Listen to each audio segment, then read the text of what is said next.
پہلے جب حاجی حاضر ہوتا تھا روضہ اقدس پر تو پہلے تو ادباً اس کے قدم ہی نہیں اٹھتے تھے، ادب کی وجہ سے بڑی مشکل سے وہاں تک پہنچتا تھا، اپنی نالائقیوں کا احساس، اپنے گناہوں کا احساس اس کو قدم نہیں اٹھانے دیتا تھا، بڑی مشکل سے وہاں تک پہنچتا تھا، اور سلام عرض کرتے ہوئے اس کو اس قدر رونا آتا تھا اپنی نالائقیوں پر کہ میں کس نبی کا امتی ہوں اور کیسی زندگی گزارتا ہوں.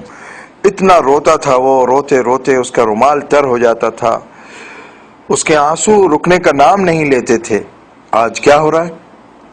پہلے سے کیمرہ آن کر کے وہاں پہنچتے ہیں اور ساری توجہ کیمرے کی طرف اور مووی کی طرف اور پکچر کی طرف، یہاں تک کہ بعض بدنصیب اللہ کے نبی صلی اللہ علیہ وسلم کی طرف پشت کر کے کھڑے ہو جاتے ہیں اور دوسروں سے کہتے ہیں کہ تم میری مووی بناؤ.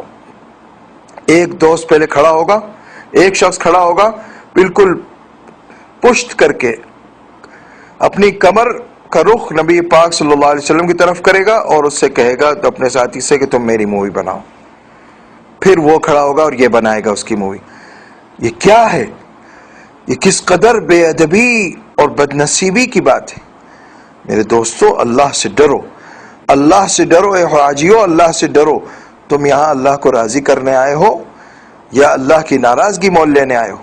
اللہ سے ڈرو، اور ہر وہ شخص جو اس پیغام کو سنے خوب عام کرے، خوب عام کرے، خوب پھیلائے اس پیغام کو.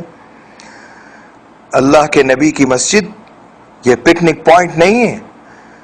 اسی طرح مسجد حرام، کعبہ شریف اور مطاف یہ پکنک پوائنٹ نہیں ہے. تمہیں کچھ ریکارڈ کرنے کی ضرورت نہیں ہے، اپنی مووی بنانے کی ضرورت نہیں ہے. اللہ تعالیٰ نے کرامن کاتبین کو اس کام پر لگایا ہوا ہے، تمہارا ہر عمل محفوظ ہو رہا ہے. لہذا اپنے اعمال میں گناہوں کا اندراج مت کراؤ، اللہ سے ڈرو. جو جس شخص سے ایسی غلطیاں ہو چکی ہیں توبہ کرے، رو رو کر اللہ سے معافی مانگے.